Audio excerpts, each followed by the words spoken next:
Okay guys, chicken and dumplings. And this is by far one of the easiest recipes that I have come up with.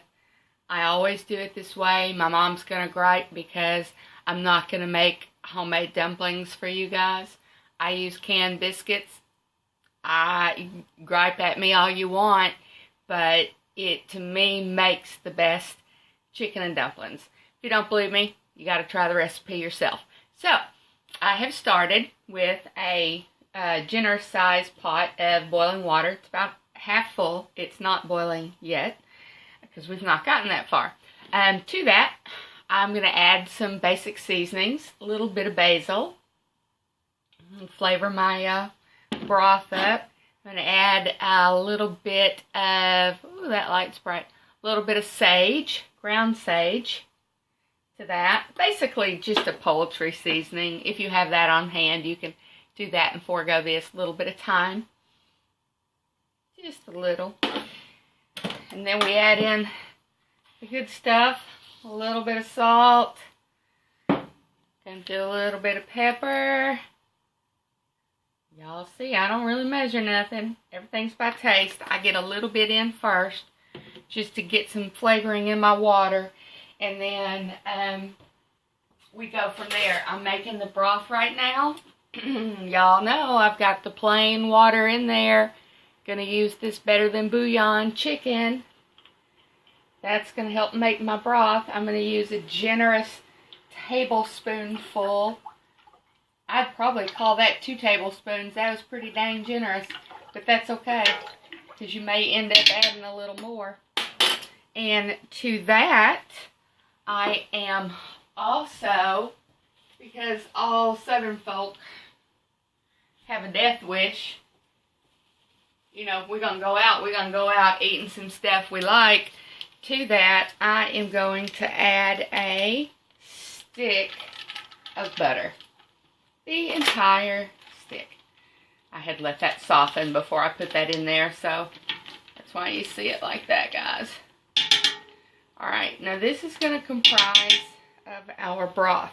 Now we've got that almost to a boil.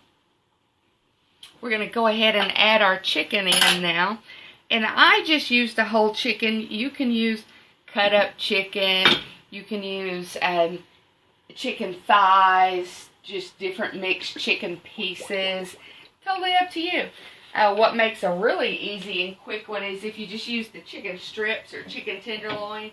They're boneless, skinless, and you just cut them up after. You've got enough fat in there with the butter and from the chicken base as well that we add in has some fat in it. So you're good with that. Now we're going to let this come to a boil. After it comes to a boil, I'm going to turn it down and let it do a slow boil until my chicken falls off the bone. We'll come back and we'll show you how we just kind of pull the chicken apart off the bone and finish up with the dumplings. I always do that after I pull the chicken out. I return my broth back to a boil and I add my biscuits in while I'm pulling my chicken apart. I let my biscuits cook in the broth and then I'll throw my chicken in. But you'll get to see all that, so we'll get to that in a minute. Be back shortly, guys. Okay, guys, we're back. We've removed our chicken. We put it in a strainer pan to drain a bit before we pull it off the bone. And now would be a good time to start. I just use these regular Pillsbury Buttermilk Biscuits. Plain, cheap, canned biscuits. I'm a little wet to open. Should have opened all these before.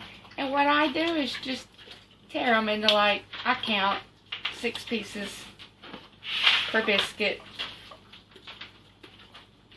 A friend of mine once told me that you should, if you're using biscuits, you should cut them all at once and slide them in there so they're equally done. Connie, yes, that would be an awesome way to do it. This is the way that I've always done it. I like some of mine a little less done than others. I don't mind if they get really done because you've got enough butter and broth in here that, it really doesn't matter. Now, I tear up 4 cans of biscuits in here. We'll do 1 full can, and then I'll finish putting the rest in here, and then we'll come back and I'll show you how we do the chicken in here. Okay guys, as you can tell, we've got all of our biscuits in the pan now, in the pot I should call it, stirring them around just to make sure they don't stick together. It doesn't take them long to cook past the point where they stop sticking together. What you do have to watch for is eventually they'll start dropping to the bottom, and they can stick to the bottom of your pan, so you want to make sure you stir it really well while you're cooking it. I keep it down on very low heat to do this. Then after I get my chicken in, I'll bring it to a big boil. When I feel that the dumplings are dropping to the bottom, that's when I'll cut it back down, let them finish off, and then it's ready. That's how simple I do it. Now, if you want to add onions and celery to it, that's wonderful. You just saute them in a pan, just like you're making chicken and dressing. You saute your onions and celery and some butter, and you add it into your chicken and dressing, and that makes for a wonderful addition, just to have something a little different. But this is the traditional comfort food, and we're keeping it just like this.